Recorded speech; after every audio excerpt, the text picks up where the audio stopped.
Hey guys, it's Zola and today we're going to be covering filters in Photoshop. So filters are one-off effects that you can apply to your layers that will they do a ton of different things, and basically because of the smart object function which has been integrated into Photoshop as of the last few versions, filters are now like non-destructive, which is really useful. So let's put on a filter. As you see, I've converted this to a smart object, and if you don't know what that is, go back and watch the smart object tutorial. Let's pick something really obvious like Gaussian blur and just make this again really pronounced. So what we've done is we've taken the layer we're on, we've applied this filter which is in blur and Gaussian blur, and apply the big blur. And what this has done, because it's a smart object, we've created a smart filter, which is again something I would recommend. This way you can always go back, dial it down if you think it's too strong. You can go in, even make it more pronounced. You can obviously fade it. So sorry, if we double click here on the fader, you can change it to maybe like a color dodge, or maybe like an add, just to create a glow almost, because and then we'll blend in between the two. And so that way we're just adding, like 58% of this in the add blend mode, and keeping it all on one layer, which is pretty impressive. And the great thing is you can turn it off. Obviously this is a mask here, so you can paint into it to isolate the areas. So as you can see, I'm creating a black and white mask. So all that kind of stuff should look like really familiar to you. Now filters, there are a lot of filters in Photoshop. Just like in After Effects, there's a lot of effects, and as in any program, some are more useful than others. So today I'm not going to be trying to cover all the filters. I'm going to go over the filters that I use. I'm not saying that the other ones aren't useful, but these are the ones I use in my workflow, and at the end of the day I could sit here and explain to you what every single filter does, but there's plenty of tutorials out there that are going to show you how to do that. I'm just going to show you the ones that I find useful. The first one is camera raw, and what this will do is, this is the dialog you get when you bring in a photo to Photoshop, a raw photo with lots of data. And the great thing is you can dial up the exposure, the contrast, the highlights. It basically gives you lots of options for like tweaking your photo before you bring it in, using like the full color information. But what this also does is it's a really cool plugin for adding a layer of polish once you've finished. So what I've done here is I've got my 3D render out of Cinema 4D. I've done some color correction, added like a purple background. And what I can do is come into Camera Raw once I've got the file flattened and just tweak everything. If we come into here, we have the sharpening, so we can add some sharpening. Noise reduction, in case if we look around here, there's a bit of noise, so we can bring that down. And like tweak the reds, move the reds down, move them more towards magenta. There's so many options here to kind of tweak the look and feel of your thing, and it's a good place to do all that stuff in one, I guess you could call this a plugin. You got lens correction, in case you had aberration, which we don't here because this isn't a photo, but you have the dehaze filter, which kind of like blows everything out. You can add grain if you want, which is a popular effect lots of people add to just give 3D renders a bit of texture and warmth and just make them feel less perfect.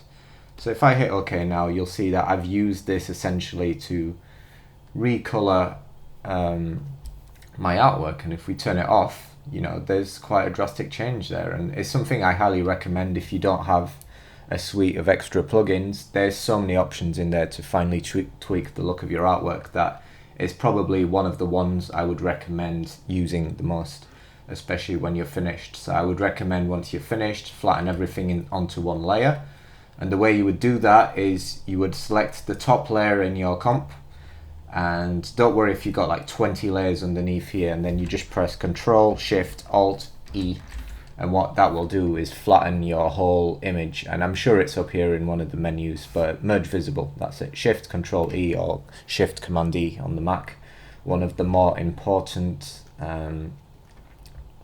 shortcuts to remember. Or you can just flatten your image, which will just turn everything into one layer. Either or, just make sure that you have the advantage of doing the merge visible is you will keep all the old layers underneath and then just create a new one, which is a kind of flattened version of everything underneath it. A bit confusing, but again, if you've used it once or twice, you'll get the hang of it pretty quick. So what else we got in here? Liquify is one of the more useful plugins. Remove distortion, move tool, hand tool. I know why. It's because on this particular one we are a smart object, so Liquify actually needs the object to be rasterized. So if we do that, I believe that's the case, and we go into Liquify now, we have the option to, and I could have put this one in the distort like video I did, but maybe I should have, maybe I shouldn't. But what it allows you to do is just push and move things around, and as you can see at the moment, we're getting this kind of ghosting effect. And if you look up here on the right hand side, you have the options for your, the size of the tool, the density, which is how hard this is going to push things around. And this is just like a slightly more interactive way of moving the things around. If you're finding warp a bit limited or constricting, Liquify is probably the most powerful distortion tool in Photoshop. So it's definitely one that I recommend learning. And there's lots of options. You can show the mesh, which is essentially what you're doing is it maps the image that you're working on onto a grid, and then you push the grid around, and the grid in turn pushes the image around. So you can do that. You have guides if you have guides on, which I don't.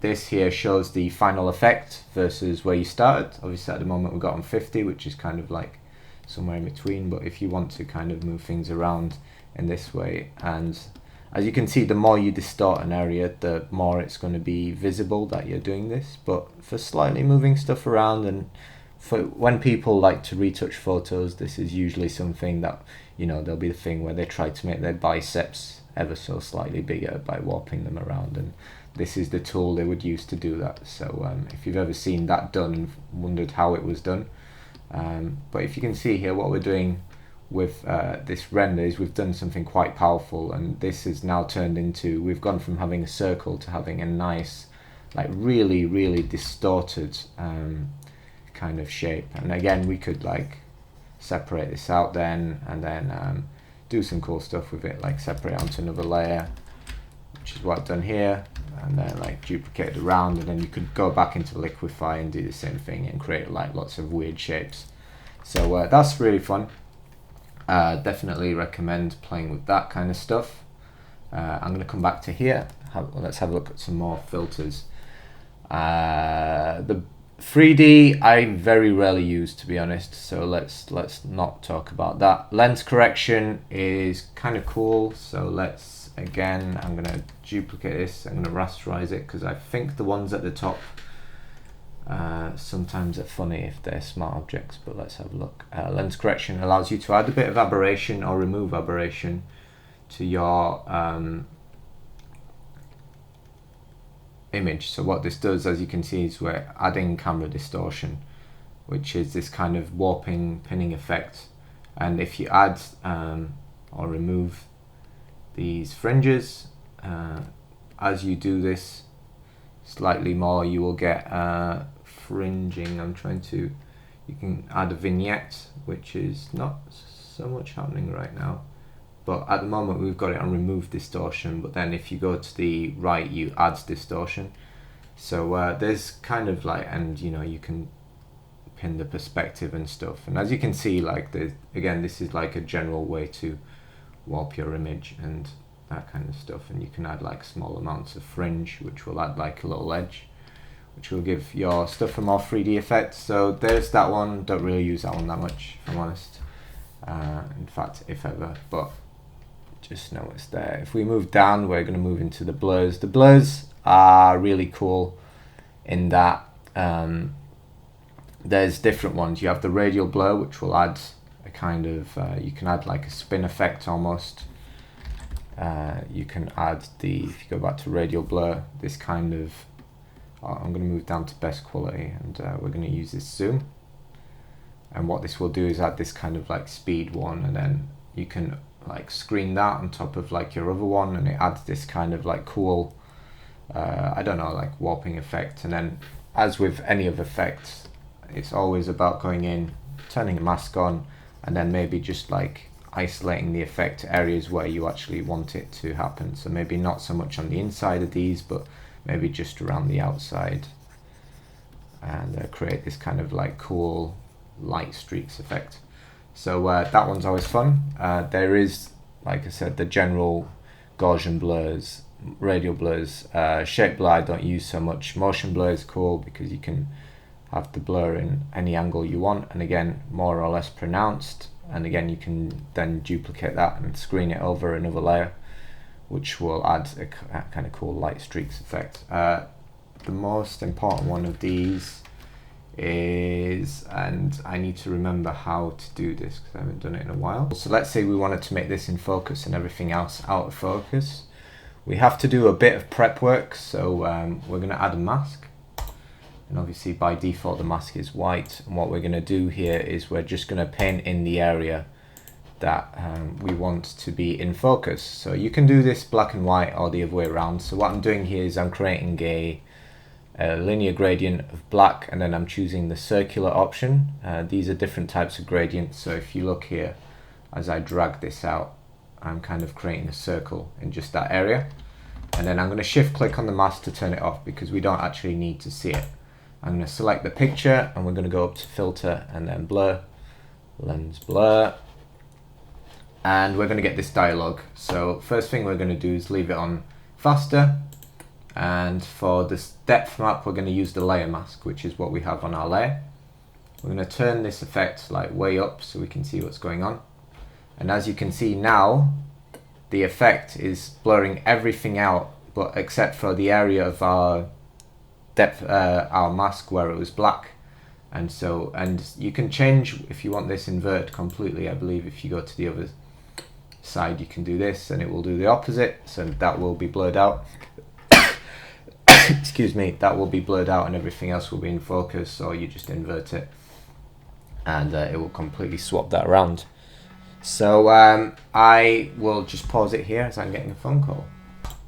And we're back, sorry about that. So yes, this is the way to apply the blur. Here you can change the kind of, be aware this effect, I have a really fast computer and still this effect is incredibly slow. If you look down here on the loading bar, it takes a lot of stress on your machine. So I'm going to dial in some numbers, and what this will start to do as we bring the threshold down is add like, you know, like really pick out the highlights and just add some kind of like, yeah, blurs, and then you can have like just the kind of noise that you have there, and then I'm just going to hit OK, and there we have it, kind of like depth of field. I haven't particularly done this in a great way, like it's all about in the prep you put into the mask, but as you can see here you can create some pretty cool depth of field effects, and that's where we're going to leave it there. There's lots of filters to get through, so I'm going to do these in like maybe 2 or 3, maybe even 4 lessons, because there are a hell of a lot of filters to get through which I think are useful, and I will show you like the filter gallery and stuff for like having a look at some of those effects. So that's it for today. Go out and have fun, explore the filters, and I'll see you in the next lesson.